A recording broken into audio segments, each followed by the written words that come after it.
Assalamualaikum warahmatullahi wabarakatuh. Bismillahirrahmanirrahim.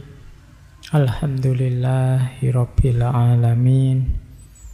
Assalatu wassalamu ala asyrafil anbiya'i wal mursalin Sayyidina wa maulana Muhammadin wa ala alihi wa ashabihi wa man tabi'ahum bi ihsanin ila yaumiddin. Amma ba'du. Bismillah, mari kita lanjutkan lagi belajar bersama kita, ngaji filsafat kita setiap malam Kamis. Ayo kita belajar bahagia sekarang. Dari beliau Martin Seligman ini. Bismillah, beliau kelahiran 42. Berarti sekarang berapa? Mungkin sekitar berapa ya? 90-an mungkin ya. Ya wis, pokoknya usia-usia sudah sepuh sekali. Tapi beliau ini bapaknya psikologi positif. Apa bedanya psikologi positif sama psikologi negatif? Ya tidak ada ya psikologi negatif itu. Ya istilahnya saja. Jadi memang sebelum beliau dan kawan-kawan itu psikologi itu lebih banyak concern untuk mengobati orang yang sakit jiwa, gangguan jiwa dan lain sebagainya. Mungkin di pikiran kita juga begitu. Yang namanya ilmu psikologi itu ya ngobati orang sakit jiwa.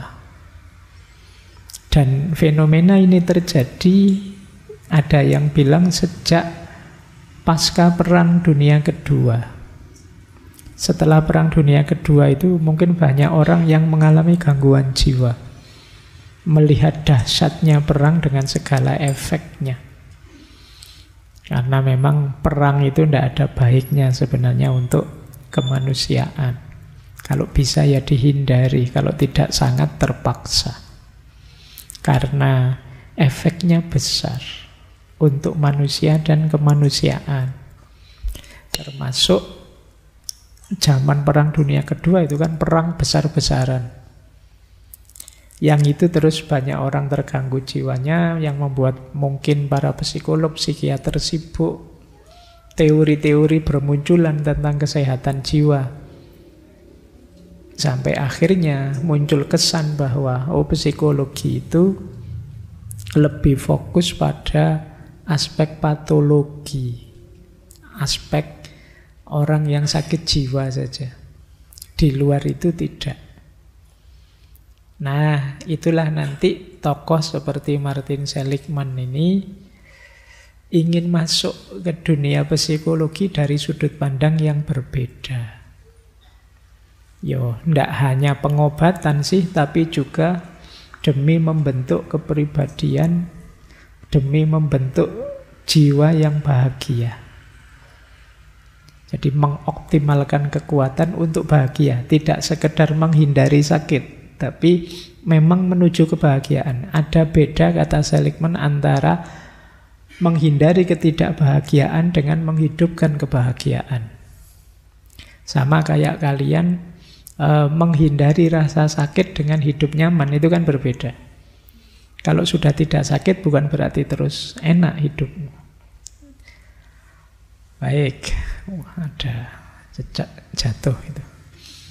Yang lihat pertama dapat jodoh kamu.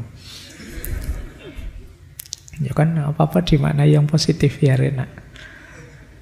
Kalau kamu maknai negatif ya tidak gelisah sih, maknai positif saja. Rasulullah itu satu ketika putra beliau meninggal, putra beliau Ibrahim itu bareng dengan gerhana matahari. Wah, para sahabat nafsir aneh-aneh. Wah, ini bencana ini mesti. Wah, ini sinyal buruk, ini situasi buruk. Terus dimarahi sama Nabi. Gerhana matahari itu ya gejala alam biasa. Tidak ada hubungannya dengan nasibnya seseorang. Kita yang sering kayak gitu ya, apa-apa ditafsir negatif. ditafsir jelek. Nanti datang ngaji tidak kebagian minum terus, wah ini isyarat buruk ini. Harus alah ya biasa saja tidak kebagian karena memang jatahnya mungkin kurang, kan gitu saja, simple. Kita itu sering nafsir-nafsir sendiri terus bingung karepe dhewe. Padahal itu ya polahnya akal kita sendiri. Salah sendiri memberi atribut yang ruwet, menyusahkan kita sendiri. Nah, nanti ada teori menarik dari Seligman ini tentang bagaimana kita memberi atribusi positif, memberi tafsir yang positif untuk hidup kita. Itu ada quote tentang curing the negative does not produce the positive. Menyembuhkan yang negatif tidak otomatis menghasilkan yang positif. Sederhananya mungkin teman-teman saya analogikan kayak tasawuf ya. Kalau sudah takholli ya belum otomatis takhalli. Iya sih, kita tidak punya sifat-sifat jelek, sudah bersih, tapi bukan berarti kan kita sudah baik sebelum kita melakukan kebaikan. Saya tidak pernah bohong kok Pak. Tidak pernah bohong itu mungkin saja juga tidak pernah jujur. Mungkin kamu tidak pernah ngomong saja. Kan bisa begitu. Jadi curing the negative does not produce the positive. Saya itu Pak, anaknya tidak pernah kurang ajar kok Pak. Ya mungkin belum saja. Kurang ajarnya ya tidak, tapi nanti momennya kelihatan baru aslinya ketok.